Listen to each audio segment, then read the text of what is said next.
Hello NEET aspirants, welcome to Biochem. आज हम पढ़ने वाले हैं स्पेसिफिक हीट ऑफ गैसेस यानी सीबी, सीपी और गामा, जो नीट पे बहुत बार पूछा जाता है। अगर आपको कभी भी कंफ्यूजन होता है सीपी क्या होता है, सीबी क्या होता है, सीपी हमेशा सीबी से ज़्यादा क्यों होता है, तो आज के वीडियो के बाद सब क्लियर हो जाएगा। क्या आप रेडी हो मेरे साथ? अगर रेडी हो तो चलो हम आगे बढ़ते हैं इसी के साथ।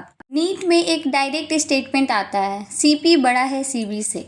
आप सब जितने बार भी नीट के पीवाई की देखे होंगे या ड्रॉपर्स जो बैठे होंगे एग्जाम में, आपने कॉमन एक क्वेश्चन देखा है, सीपी बड़ा है सीबी से। आज मैं आपको इसका परफेक्ट रीज़न समझाऊंगी जिससे आप एग्जाम में कभी गलत नहीं करोगे। सबसे पहले तो हम बात करते हैं कि स्पेसिफिक हीट आखिर है तो है क्या।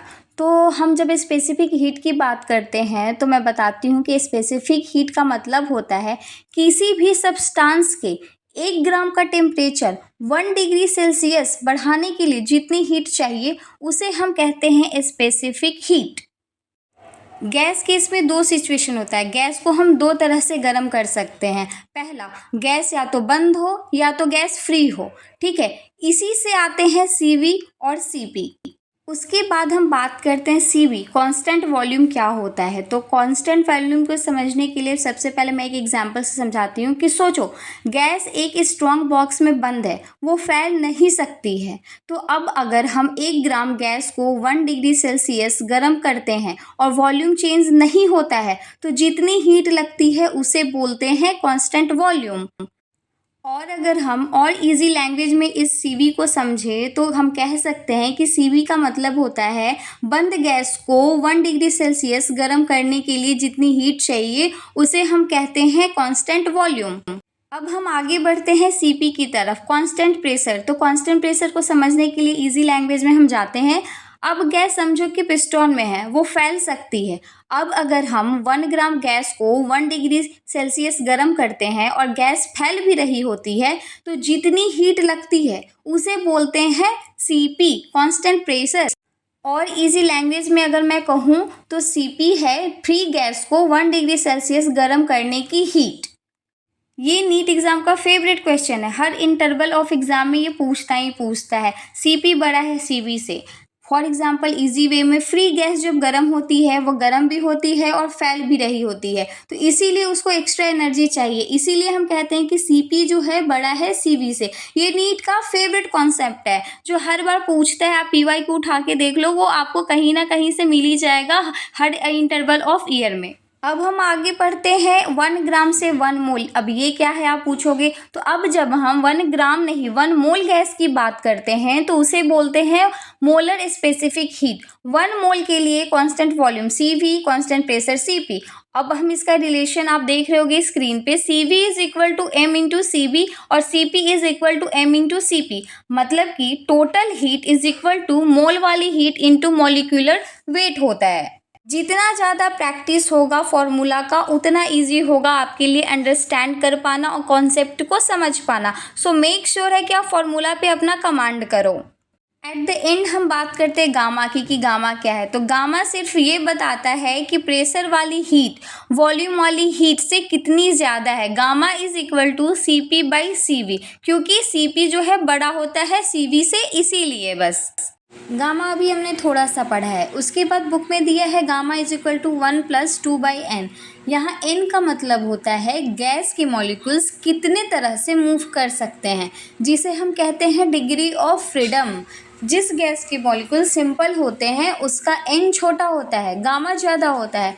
जिस गैस के मॉलिक्यूल कॉम्प्लेक्स होते हैं उसका n बड़ा होता है और गामा कम होता है। हीलियम गामा ज़्यादा है, ऑक्सीजन थोड़ा कम, CO2 और कम। अब बारी आती है इंटरनल एनर्जी क्या होती है। तो गैस के अंदर जो टोटल एनर्जी होती है उसे बोलते हैं इंटरनल एनर्जी।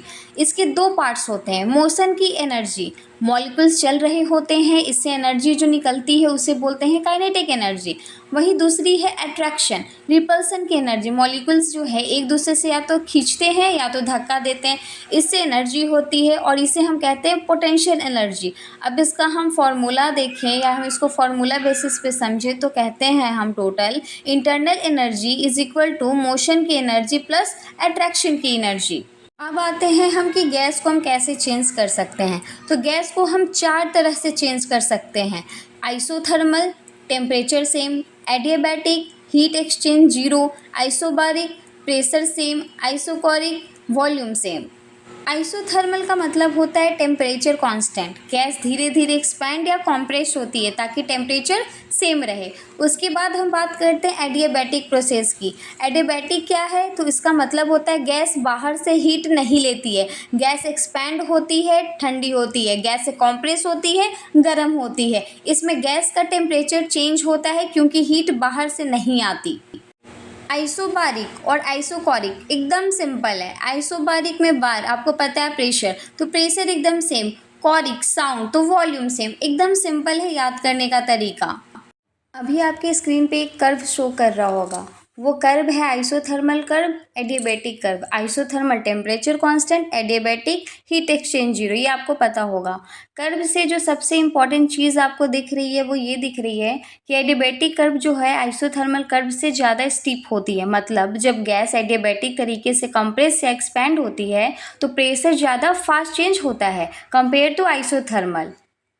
अगर हम बल्क मॉड्यूल की बात करें एडियाबैटिक केस में, तो गैस को कंप्रेस करना कितना मुश्किल है एडियाबैटिक कंडीशन में। मतलब एडियाबैटिक में गैस ज़्यादा स्टिफ होती है, इसीलिए प्रेशर फास्ट बढ़ता है। अब हम बात करते हैं जीरोथ लॉ ऑफ थर्मोडायनामिक। इसका मतलब है अगर ए का टेम्परेचर सी है, बी का टेम्परेचर सी है, तो ए का टेम्परेचर जो है बी के बराबर होता है। यानी टेम्परेचर कंपेयर करने का बेस रूल है ये जीरो लॉ ऑफ थर्मोडायनामिक्स।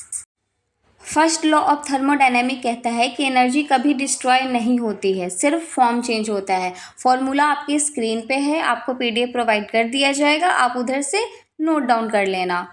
अब हम कुछ की पॉइंट्स को देख लेते हैं। जैसे थर्मोडायनेमिक सिस्टम क्या होता है, तो गैस जिसे हम स्टडी कर रहे हैं उसे कहते हैं। थर्मोडायनेमिक पैरामीटर क्या होता है, तो जिससे मेजर्स करते हैं, जैसे प्रेशर, वॉल्यूम, टेम्परेचर, हीट। अब हीट क्या है, तो एनर्जी का ट्रांसफर। टेम्परेचर क्या है, तो गर्म या ठंडा होने का मेजरमेंट। ओपन सिस्टम क्या है, तो एनर्जी प्लस मैटर दोनों एक्सचेंज। क्लोज सिस्टम क्या है, तो सिर्फ एनर्जी एक्सचेंज। आइसोलेटेड सिस्टम क्या है, तो ना एनर्जी ना मैटर एक्सचेंज, बस। अब यहाँ पे नीचे में आप देख रहे होंगे कि प्रोसेस फार्मूला ये करके आपको एक चार्ट दिया हुआ है, ठीक है। वो फार्मूला चार्ट है, ठीक है। आइडियल गैस का फार्मूला, आइसोथर्मल, आइसोबैरिक, आइसोकैरिक, एडियाबैटिक, के सारी चीज़ों का फार्मूला जो है वो आपको दिया हुआ है, तो लर्न इट। ये जो आपकी स्क्रीन पे दिख रहा है वो है फार्मूला चार्ट, ठीक है। इसमें आपको बस फार्मूला को याद करना, मतलब पूरा का पूरा जो होता है ना रट जाना है, ठीक है। अब इसके बाद जो हम अब आगे बढ़ते हैं, अब हम आगे पढ़ते हैं cyclic and non cyclic process. Cyclic process क्या होता है, तो जब सिस्टम वापस अपनी ओरिजिनल स्टेट पीवीटी सेम में आ जाए तो उसे कहते हैं cyclic process. Non cyclic process क्या होता है, तो सिस्टम वापस इनिशियल स्टेट में नहीं आता है, ठीक है। इसका जो एग्जाम्पल है साइक्लिक प्रोसेस का वो है हीट इंजन। एंड जो नॉन साइक्लिक में है वर्क जो है डिपेंड करता है पाथ पे। अब हीट इंजन क्या होता है, तो हीट इंजन एक डिवाइस है जो हीट को वर्क में कन्वर्ट करता है। इसके तीन पार्ट होते हैं, source, working substance, sink. Source जो है high temperature, working substance gas, और सिंक जो है लो टेम्परेचर। अब हीट इंजन के टाइप्स कितने होते हैं, तो एक्सटर्नल और इंटरनल। एक्सटर्नल जो है fuel outside steam engine, internal जो है fuel inside car, bike, engine. अभी आता है कैरनॉट इंजन। आपको पता होगा, अभी हम रिवीजन कर रहे हैं तो थोड़ा जल्दी जल्दी करेंगे। Carnot engine is equal to ideal heat engine. इसमें होता है सोर्स, सिंक, वर्किंग सब्सटेंस। इसके 4 स्टेप्स होते हैं, isothermal expansion, adiabatic expansion, isothermal compression, adiabatic compression. PV diagram में क्लोज लूप बनता है। हीट एब्जॉर्ब जो है एंड रिजेक्ट, इसमें क्या है कि Q1 heat taken from source, Q2 heat given to sinks. इसके डिटेल्स में आप जाओगे, नोट्स में जाओगे, ऐसे ये जो है इतना ही है यहाँ पे दिया हुआ ओवर, ठीक है।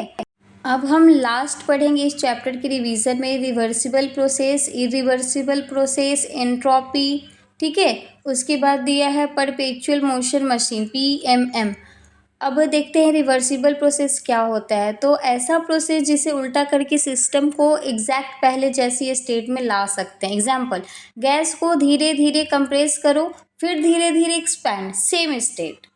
अब है इरिवर्सिबल प्रोसेस, ऐसा प्रोसेस जिसे वापस एग्जैक्ट सेम तरह से नहीं किया जा सकता है। एग्जाम्पल, परफ्यूम कमरे में फैल गया, वापस बोतल में नहीं डाल सकते हैं। अब उसके बाद आता है एंट्रोपी, जिसको एस उसका साइन है। एंट्रोपी डिसऑर्डर, गंदगी, रैंडमनेस, ये एंट्रोपी है। मतलब ज़्यादा डिसऑर्डर ज़्यादा एंट्रोपी, कम डिसऑर्डर कम एंट्रोपी।